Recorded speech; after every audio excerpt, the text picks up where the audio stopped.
ఒంటరి ధనం. రచన శ్రీహరికృష్ణ. రాజారాం గారు, రాత్రి 10:30కి మన అపార్ట్మెంట్లో అంబులెన్స్ వచ్చింది.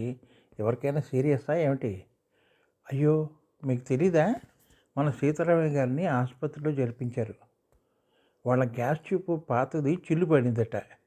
గ్యాస్ లీక్ అవుతుంటే మొన్నే కొత్తది తెచ్చి అటక మీద పెట్టారట. రాత్రి వాళ్ళ ఆవిడ పాలు కాస్తుంటే మరీ గ్యాస్ లీక్ అయ్యి వాసన వస్తుంటే కొత్తది పెడదామని ఆయన అటక మీద నుంచి తీద్దామని స్టూల్ వేసుకుని తీస్తుంటే స్టూల్ బేస్కి కింద పడ్డారు. ఆ పట్టం వంటింటి గట్టు మీద పడ్డారు. తలకి బాగా దెబ్బ తగిలింది. రక్తం బాగా కారుతుంటే పక్క పోర్షన్లో ఉండే కుమార్ని పిలిచిందట రాధమ్మ గారు. వెంటనే కుమార్ అంబులెన్స్కి కాల్ చేస్తే వాళ్ళు వచ్చి తీసుకువెళ్ళారు. కుమార్ హాస్పిటల్ నుండి ఫోన్ చేస్తే నేను రఘు గారు వెళ్ళాం. కండిషను క్రిటికల్గానే ఉందని చెప్పారు. నేను 6 దాకా ఉండి కొద్దిగా తొందర అయ్యి ఇంటికి వచ్చా. రఘు కుమార్లు పాపం రాత్రి అంతా అక్కడే ఉన్నారు. 5 నిమిషాల క్రితమే కుమార్ ఫోన్ చేసి గారు వాళ్ళకి ఫోన్లు చేసేమన్నట్ట. అంతా అయిపోయింది, హోప్లెస్ అని. చాలా రక్తం పోయిందని చెప్పారు.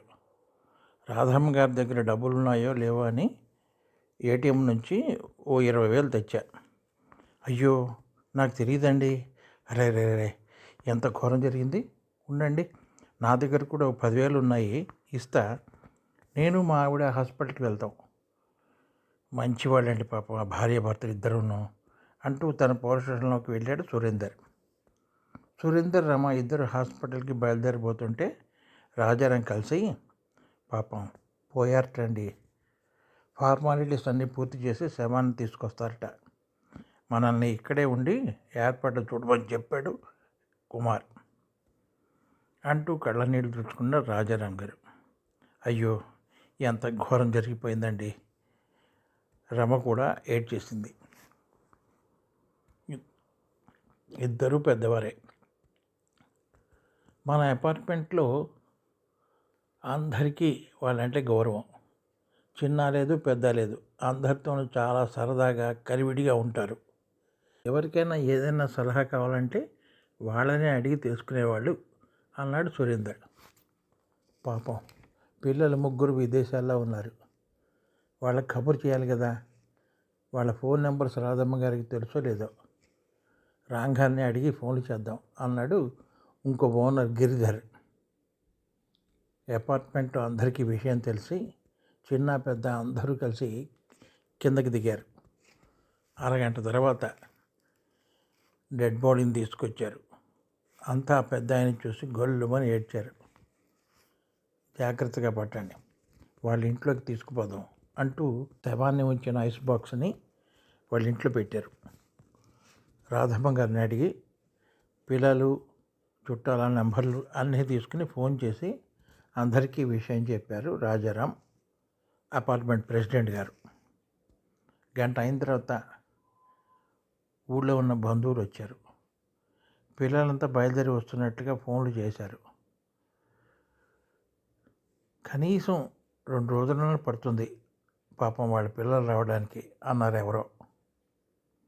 ఓ రోజు నేను సీతారామయ్య గారు కలిసి వాకింగ్ చేస్తుంటే ఎందుకో మా టాపిక్ చావుల మీదకి వెళ్ళింది. అప్పుడు అన్నారు ఆయన, నేను కానీ మా ఆవిడ కానీ పోతే పోయిన రోజు కాక ఇంకా 2 రోజులు ఇద్దరం కలిసే ఉంటాం, ఒకరు ప్రాణంతో మరొకరు నిర్జీవంగాను అనేవారు. భలేవారే అంటే, అవునండి ఇది ఫ్యాక్ట్ అన్నాడు. ఎందుకంటే మా పిల్లలకి ఆఖరి చూపులు దక్కాలి కదా. వాళ్ళంతా అంతంత దూరాల నుంచి రావాలాయే, 1.5 రోజున పడుతుందాయే అన్నారు. కాకపోతే ఎవరో ఒకరం ఒంటరి వాళ్ళం అయిపోతాం ఇక్కడ అన్నాడు సీతారామయ్య. ఊరుకోండి సార్, భలేవారే, ఒంటరి వాళ్ళు ఎలా అయిపోతారు, మేమంతా లేము మీకు తోడుగా. అయినా అలాంటి మాటలు అనకండి సార్, చాలా బాధగా ఉంటుంది అంటుంటే నవ్వేసేవారు సీతారామయ్య గారు. ఇప్పుడు అర్థమైంది వారు ఎందుకు అలా మాట అన్నారు అని అన్నాడు భాస్కరం. కుమార్, అందరికీ కొద్దిగా కాఫీ టిఫిన్ ఏర్పాటు చేయి. ఈరోజు రేపు నేను సెలవు పెడతా మా ఆఫీస్కి అన్నాడు.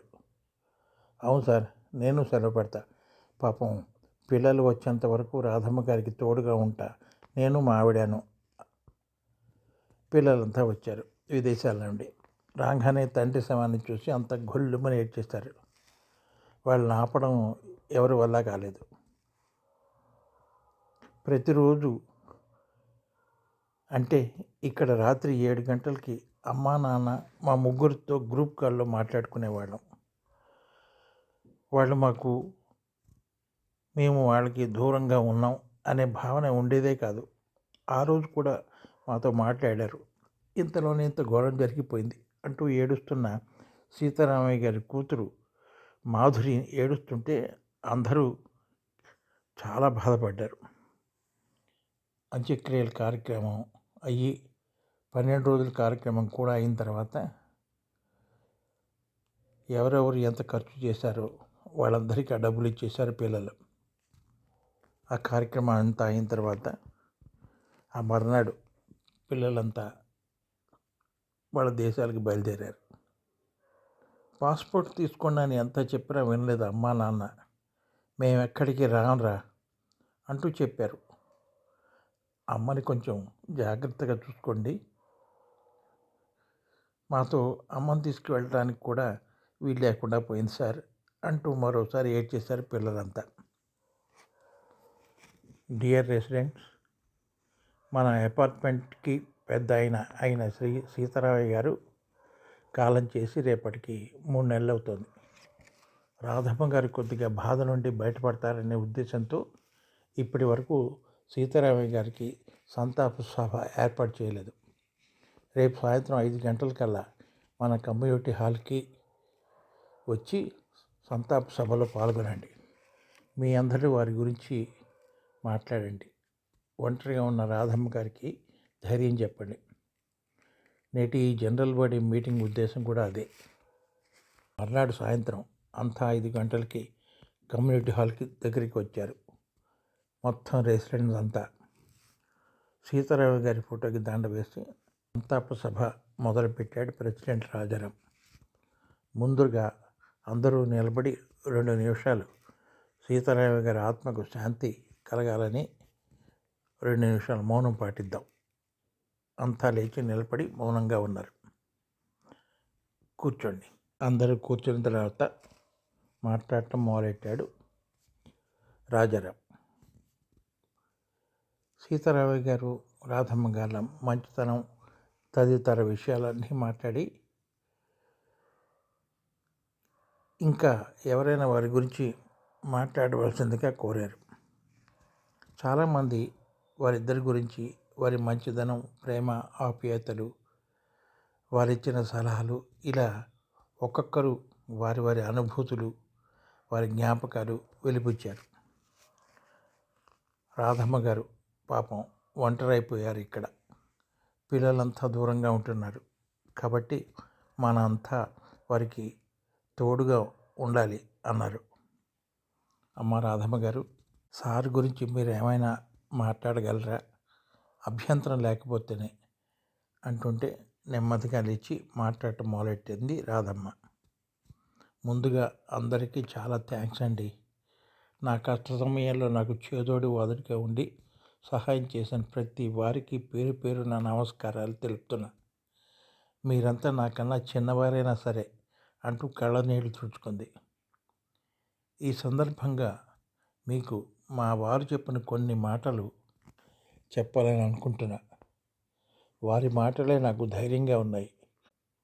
వారు మాట్లాడిన మాటలే వారింకా నాతో ఉన్నారనే భావంతో ఉన్నా. ఒసే రాధా, నీకు విషయం చెప్పనా? నీ కోసం ఏడ్చేవాళ్ళుంటే అది నీ అదృష్టంగా భావించాలి. నిన్ను చూసి ఏడ్చేవాళ్ళుంటే సంతోషించాలి. ఎందుకంటే వాళ్ళలో లేని గొప్పతనం ఏదో నీలో ఉందని. ఆ రోజు వారిని చూసి మీరంతా బాధపడ్డారు. అదంతా నిజంగా వారి అదృష్టమే. నీ కళ్ళలో కనబడ్డ కన్నీటి చుక్కలను చూసి ఎవరైతే విలువలాడతారో వాళ్ళంతా నీ వాళ్ళే అని చెప్పేవారు. ఈరోజు మీరంతా నా బాధ చూసి బాధపడ్డారు. మీరంతా తోడబుట్టిన వారితో సమానమే అంటున్న రాధమ్మ గారి గొంతు జీరపోయింది. మన ఇద్దరిలో ఎవరు ముందు పోయినా, అయ్యో ఒంటరి దాన్ని అయిపోయాను నువ్వు, అయ్యో ఒంటరి వాడిని అయిపోయాను నేను అని ఎప్పుడూ మనం బాధపడకూడదు. విధివ్రతను ఎవరూ తప్పించలేరు. మనం 10 మందికి ఉపయోగపడితే మనకి అవసరం వచ్చినప్పుడు 100 మంది మనకు సహాయం చేస్తారని చెప్పేవారు. మేము కూడా ఏం సహాయం చేయకపోయినా నాకు మీరంతా సహాయం చేశారు. నా కష్ట సమయంలో నాకు చేదోడు వాదుడుగా నిలబడ్డారు అంటూ దండం పెట్టింది. ప్రాణం పోయిన తర్వాత ఎలా ఉంటుందో మనకు తెలియదు, కానీ మనం ప్రాణంగా భావించేవారు మనల్ని నువ్వు వేస్ట్ ఫెలోవి, ఎందుకు పనికిరావంటే ప్రాణం పోయేంత బాధ వేస్తుంది. ఇంకా నా ప్రాణం ఎందుకు పోలేదా అని. కానీ నా అదృష్టం, ఆయన నన్నెప్పుడు ఒక్క మాట అనలేదు. కానీ ప్రతి విషయంలో నాకు చాలా ధైర్యం చెప్పేవారు. ఈ ప్రపంచంలో ఏ వ్యక్తి వేస్ట్ ఫెలో కాదు, నేనెందుకు పనికిరాను, వేస్ట్ ఫెలోని అని నిన్ను నువ్వెప్పుడు కించపరుచుకోరాదు అనేవారు. ఓ పెద్ద బంగ్లా ఉంది, దానికో ద్వారం ఉంది. ఆ బంగ్లా కంటే ఆ ద్వారం చిన్నది, దానికి తలుపు ఉంది. ఆ ద్వారం కంటే ఆ తలుపు చాలా చిన్నది. ఆ ద్వారానికి ఒక గొళ్ళెం, అది ఆ తలుపు కంటే చిన్నది. దానికి ఒక చిన్న తాళం, అది ఆ గొళ్ళెం కంటే చిన్నది. ఆ తాళానికి ఓ చిన్న చెవి, అది ఆ తాళం కంటే చాలా చిన్నది. నిన్ను నువ్వు ఆ తాళం చెవి అనుకుంటే ఆ తాళాన్ని తీసి గొళ్ళాన్ని తీసి తలుపు తోస్తే కానీ ఆ విశాలమైన బంగాళాలోకి వెళ్ళే ప్రవేశం ఉండదు. అందుకే నిన్ను నువ్వు తక్కువ చేసుకుంటే నీలో ఎదుగుదల ఉండదు. నేను ఒంటరి వాడిని, ఒంటరి దాన్ని అని ఎప్పుడు అనుకోకూడదు. నేను ఒంటరి కాదు, నాకు తోడు నాకు ఇష్టమైన వారు నాతో ఉన్నారు, వారే నన్ను నడిపిస్తారు, నాలో శక్తి నింపుతారు అనుకుంటే నీలో భయమే ఉండదు. నేను ఒంటరిగా ఉన్నా కానీ ఏదైనా సాధించగలను, నేను అనుకున్నది నెరవేర్చగలను అనే మానసిక ధైర్యం నీలో కలుగుతుంది. అప్పుడు నేను ఒంటరి వాడిని అని కానీ ఒంటరి దాన్ని అని కానీ భయమే రాదు. అందుకే మా పిల్లలు దూరంగా ఉన్న వారితో నా అనుబంధాన్ని ఎప్పుడు గుర్తు చేసుకుంటూ ఉంటా. మా వారు నాతో లేకపోయినా వారి మాటలే నన్ను నేను ఒంటరి దాన్ని కాదు, వారు ఇంకా నాతోనే ఉన్నారనే భావన కలిగిస్తుంది. అలాగే ఉంటా. ఎందుకంటే ఈ కాలగమనంలో ఏ రోజు ఎలా ఉంటుందో, పరిస్థితులు ఎలా మారుతాయో ఎవ్వరూ ఊహించలేరు. కష్టాలను ఎదిరించే ధైర్యం, బాధలను తట్టుకునే సహనం అలవర్చుకుంటే మనకు చేతనైనంత వరకు మనకు వచ్చిన పరిస్థితుల్ని తట్టుకునే ధైర్యం తెచ్చుకునేందుకు ప్రయత్నిస్తాం. ప్రస్తుతం నాకు మీరంతా తోడుగా ఉన్నారు. నాకు ఒంటరితనం లేదు. ఒంటరి ధనం మీలాంటి వారి ద్వారా ఉంది. అదే నేను చెప్పదలుచుకున్నాను. కష్టకాలంలో ధైర్యంగా ఉండండి అనే మా వారు చెప్పిన మాటలు నాకు ఇప్పటికీ గుర్తున్నాయి. ఇదండి కథ. ఈ కథ కనుక మీకు నచ్చినట్లయితే లైక్ చేయండి, షేర్ చేయండి, సబ్స్క్రైబ్ చేయండి. ఒంటరిగా ఉన్న వాళ్ళు ఎప్పుడూ బాధపడకూడదండి, ధైర్యంగా ఉండాలి. ధైర్యంగా ఉంటే ఏదైనా సాధించగలరు అని చిన్న కాన్సెప్ట్తో నేను ఈ కథ రాశాను. మీ శ్రీహరికృష్ణ.